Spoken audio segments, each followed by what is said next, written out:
Right. So we were discussing this problem. So I'll explain this. Okay. Right. So this radical, what happens? It will undergo again Michael addition, but here we are not using any tributyl tin hydride reagent. Why? Because this tributyl tin it is already in the molecule itself. Okay.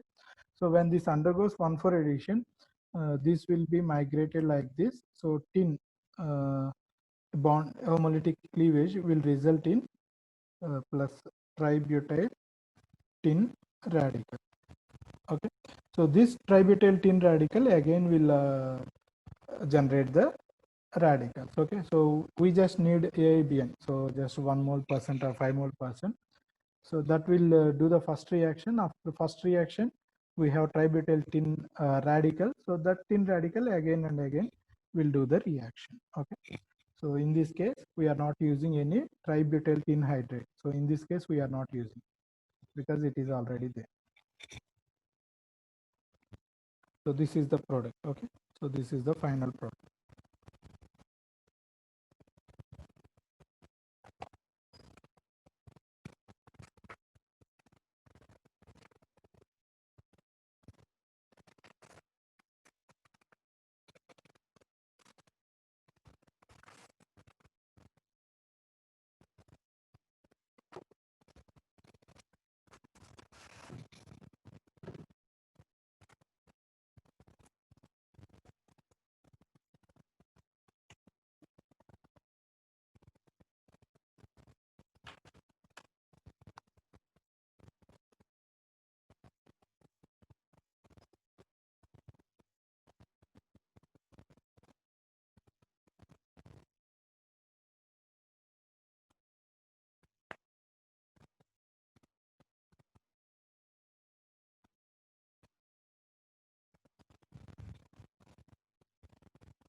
Right. Please take a snapshot if you haven't completed. I'm going to change this.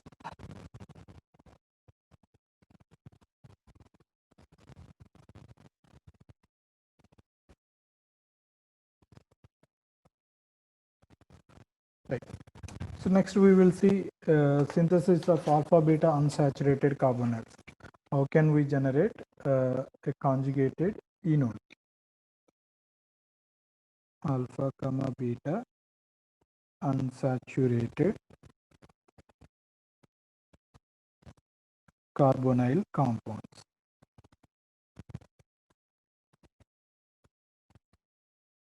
Generally we call them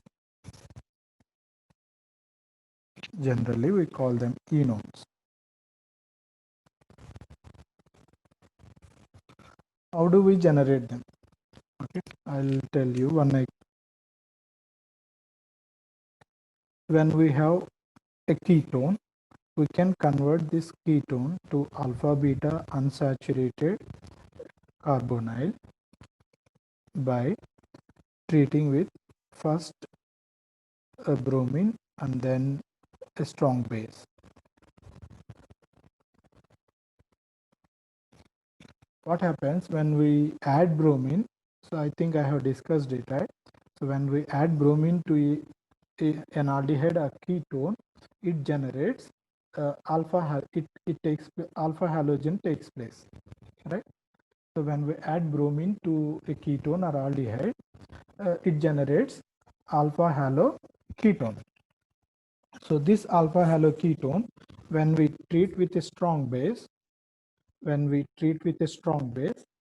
we need a strong base. Why? Why? Because we need to pick up this proton. We need to pick up this proton. So it is not an acidic proton, right? When you look at this, it is not an acidic proton. So if you want to remove a non-acidic proton, it is very difficult. So that is why we are using very strong base. Okay, so when we use very strong base, so this proton will be picked up. So bonding electrons will be migrated to form a carbon-carbon double bond, and then bromide ion will be leaving. Okay, right. So strong bases like tertiary butyl lithium, or potassium tertiary butoxide. So these type of strong bases can be used. But there is a problem with this fellow. What bromination is not a selective reaction. Bromination is not a selective reaction. Multiple bromination also takes place sometimes. Multiple bromination may also takes place. So it is not a selective reaction, right?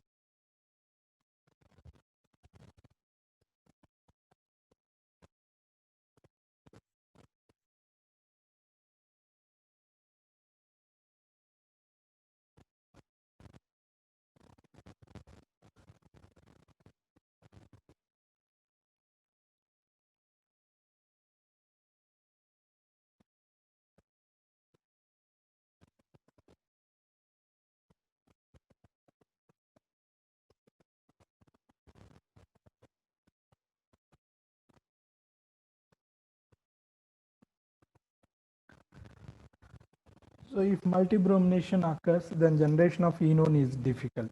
Okay, we will have substituted enones or different compounds. There is a simple method for this. What we can do is,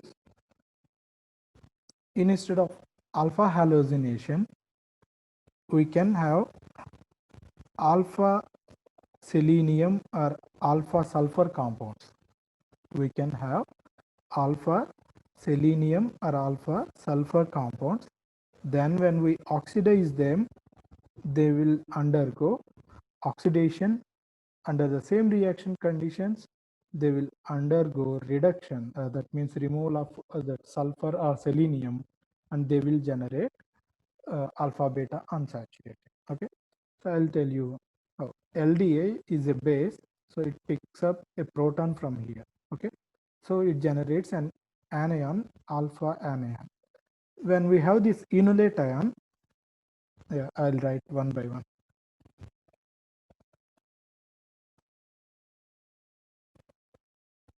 So LDA picks up a proton from this place because alpha carbon is SD carbon. When we have anion here, then this anion will attack on selenium. So bromide ion will be leaving. Bromide ion will be leaving. So what we get is alpha seleno carbonyl compound. Or if we use sulfur, we will have alpha sulfur carbonyls. When we oxidize this, what happens? Selenium will undergo selenium oxide. It will oxidize as selenium oxide.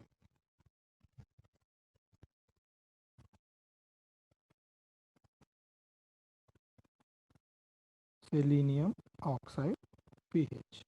When we heat this, what happens? This selenium oxide, this oxygen will pick up this proton. Then this carbon hydrogen bonding electrons will be pushed to generate carbon-carbon double bond. Then this carbon selenium bond electrons are pushed towards selenium. So selenium will undergo a reduction. Because selenium is getting electrons, we will push these two electrons towards oxygen. So what we can have is minus pH SeOH, selenium oxide. Okay, so here we are losing selenium oxide. Okay, so it is undergoing reduction at the same time syn elimination. This is syn elimination. Right. Here it is not a it is a selective reaction. Okay, multi-selenation it's not possible. What we are doing, we are generating enolate ion. So enolate ion can attack on selenium. So enolate ion will undergo to have a selenium product. This selenium can be oxidized using some oxidizing agents like hydrogen peroxide or MCPBA.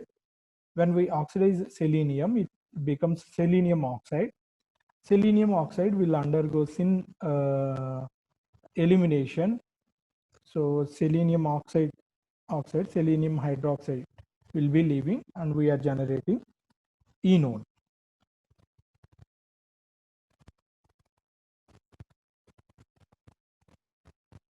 So we can use hydrogen peroxide or MCPPA, any oxidizing agent. Okay.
I'll write some examples for this.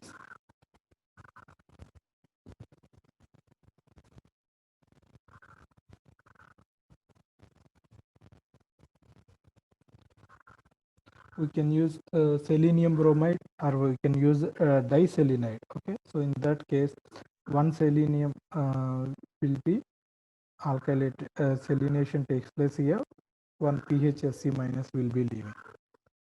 And we can use MCPBA as the oxidizing agent and heat it, or we can also use sodium periodate, methanol water. We can also use this reagent. Okay, so any oxidizing agent can work here. So what happens, it generates an enone, it generates an enone. Similarly, we can also use sulfur compounds, either sulfur halide or disulfur pH. So similarly, similar to selenium, we can also use sulfur compounds. Okay, both will work.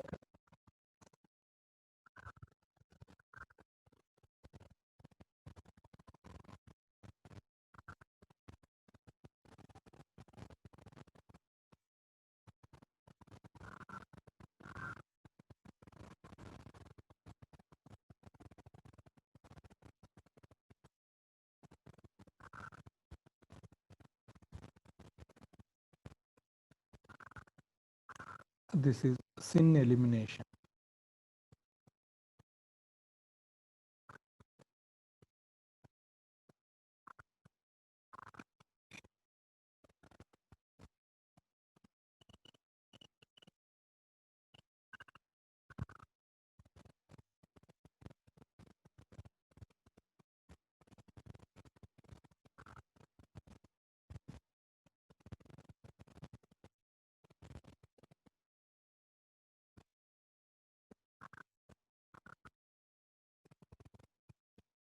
So you just remember these reagents. Okay, so we don't need to learn many examples with these reagents. Just remember whether it is selenium bromide or diselenide or sulfur bromide or disulfide. So any of these reagents will work.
I'll get just two more examples.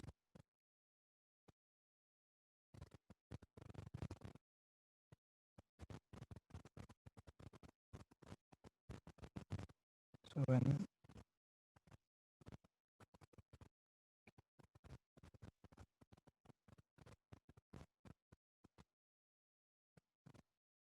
what is the product here?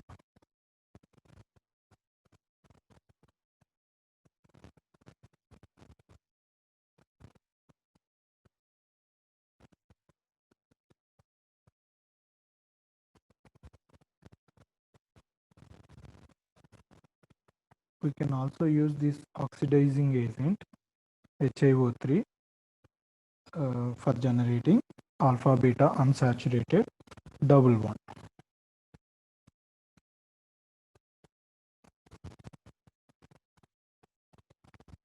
Not only for ketone, for any carbonate, whether it is aldehyde or ketone or ester, we can do these reactions. Okay, for ester also we can do this reaction.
If it is a simple allylic alcohol, we can use MnO2 or some mild oxidizing agent to get the alpha beta unsaturated carbonyl. Right?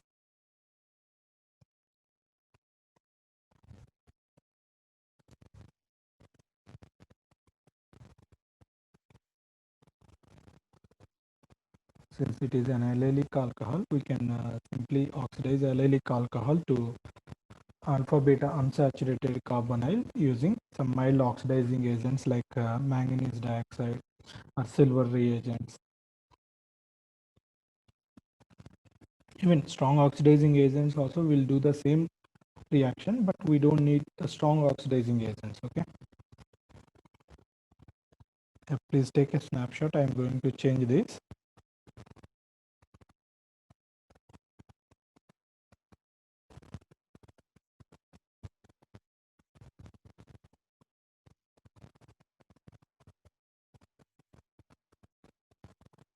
Right.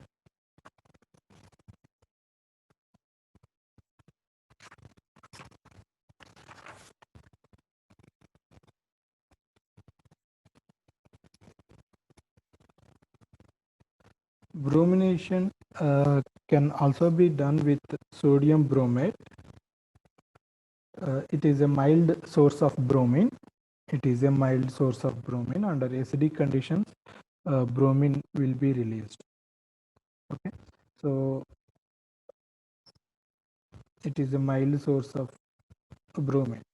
So instead of using bromine liquid, a very highly dangerous and corrosion liquid, what we can do, we can use sodium hypobromite. So it is a source of bromine. We can have alpha bromo ketone. Then we can convert this into alpha beta unsaturated carbonyl by treating with a base, right?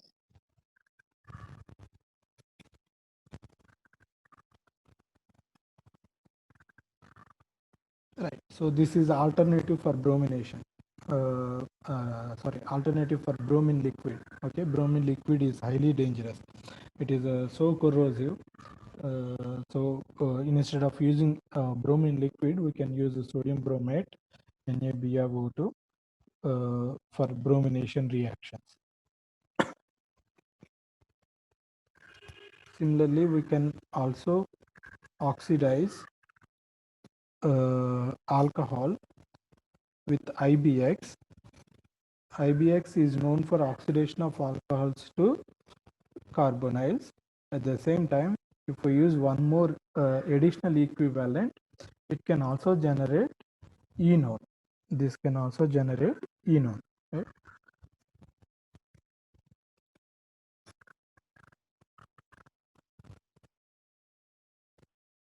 These are all just solvents, okay, under reaction conditions. So IBX can oxidize alcohols to carbonyls. At the same time, if we use additional amount of IBX, we can IBX can also generate enones from carbonyls.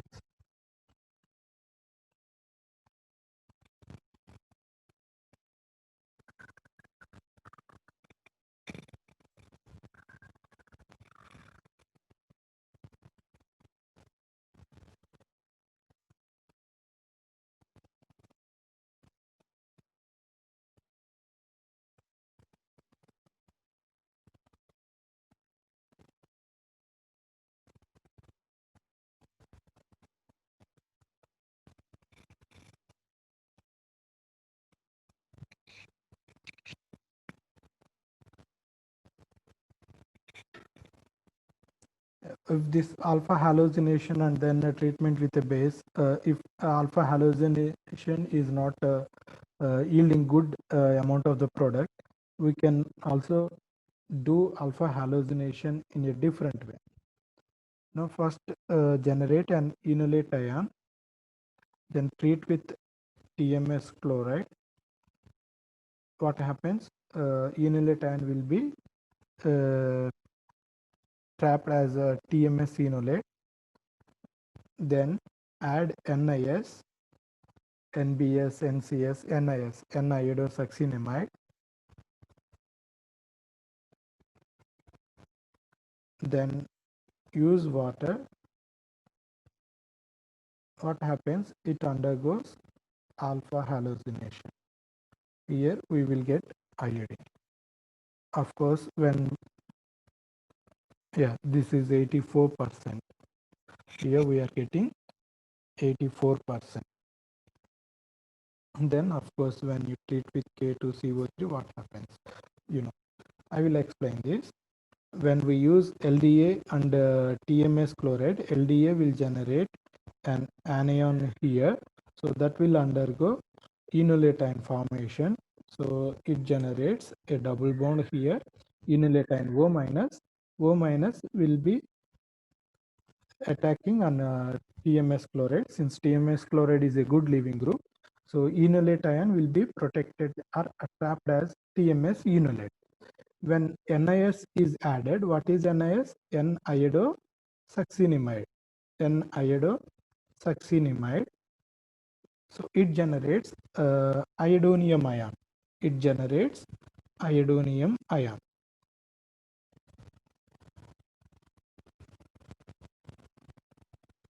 So this is iodonium ion. When we add water, what happens? It undergoes hydrolysis. So this will regenerate C double bond O, and this forms so minus TMS OH. Okay. So this is how we can do it. If alpha bromination or alpha halogenation in a normal condition is not giving much product, okay, then you can think of this. As I said earlier, TMS enolates can be trapped as enolates can be trapped as TMS enolates to improve the yield, right? So in this way we can improve the yield. So if alpha halogenation is not giving a good amount of product, we can think of this direction.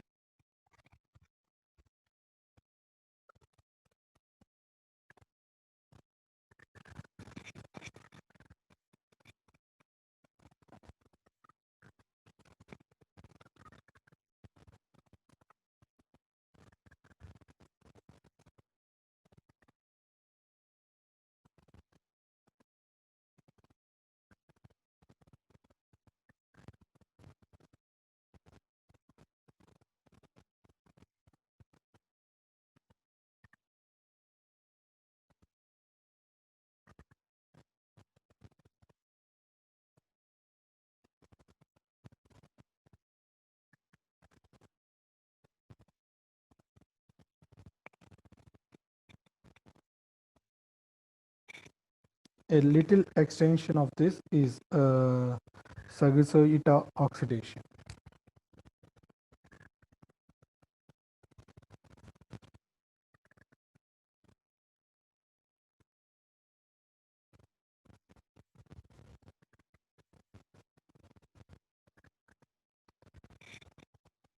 What is Sagiso-Ita oxidation? Oxidation of TMS enolates. Oxidation of TMS enolates to enones. Oxidation of TMS enolates to enones is called Sagiso-Ita oxidation. What we use is a palladium reagent, palladium acetate, then parabenzoquinone or simply benzoquinone, and then acetonitride.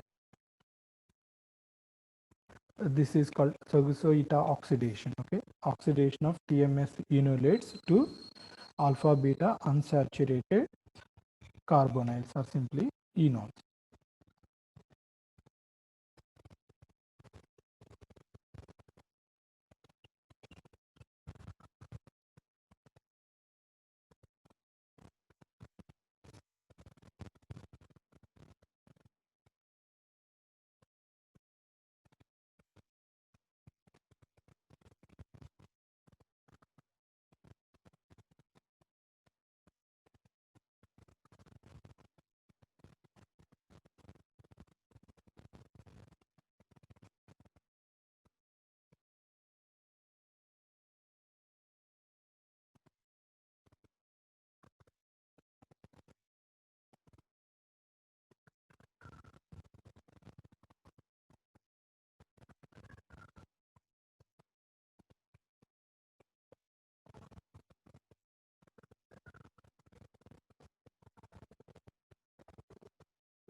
So this is effective way of Sagiso-Ita oxidation.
So Gilman reagent will add here. So it is a 1,4 addition, right? Michael addition. Gilman reagent will undergo 1,4 addition. So methyl anion will attack here. It generates an enolate. So that enolate is wrapped as TMS. So what we get is methylation, then OTMS. So that is oxidized to enol using Serviceta oxidation conditions. Please take a snapshot. I'm going to change this.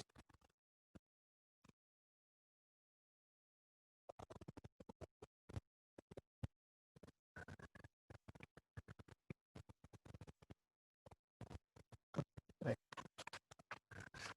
So next we will see osmium tetroxide oxidations.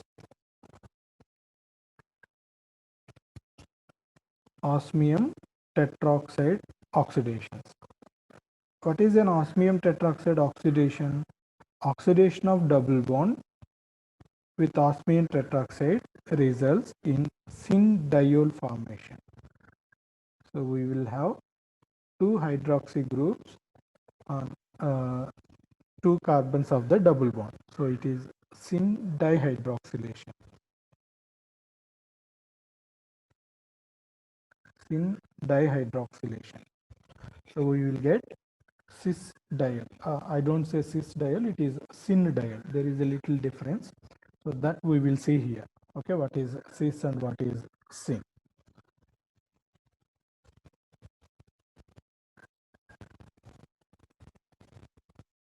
So osmium tetroxide oxidation of an alkene results in the syn dihydroxylation.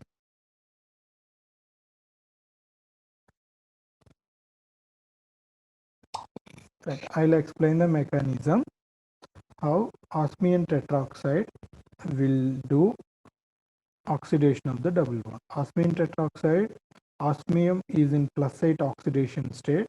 So in the first step itself, it will undergo reduction. So it will oxidize double bond.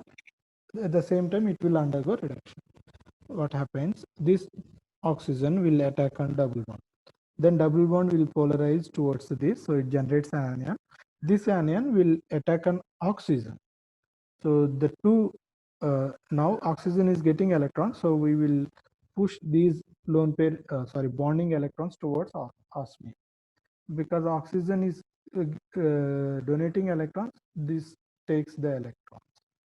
So in the first step itself, alkene is oxidized, osmium is reduced. So osmium, now it is in +6 oxidation state.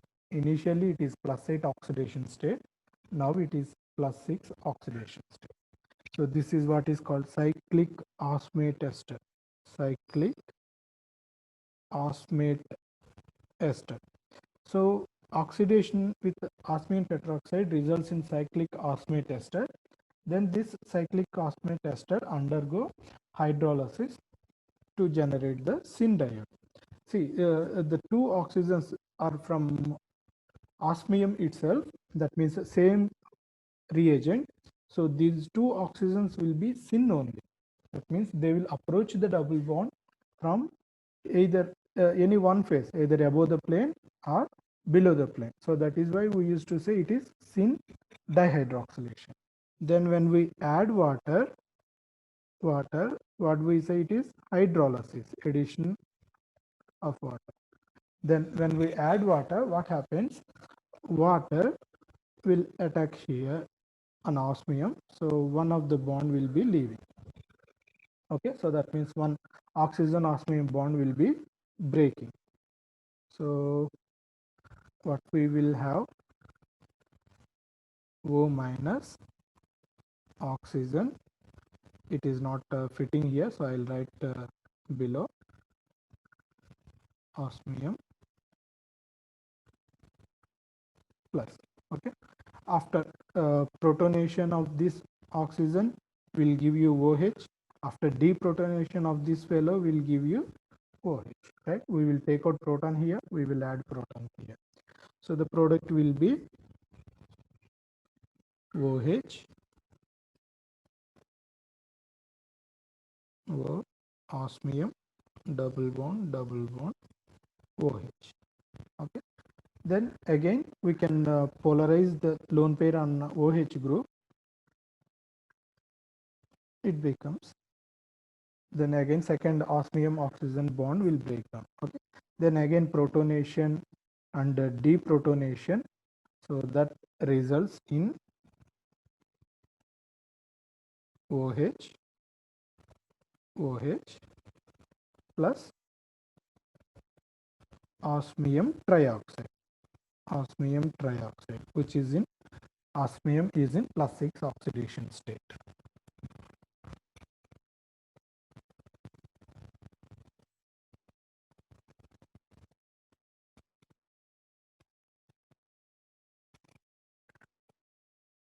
So in alkene oxidation, osmium oxygens on osmium, they will directly undergo bond formation with the alkene carbon.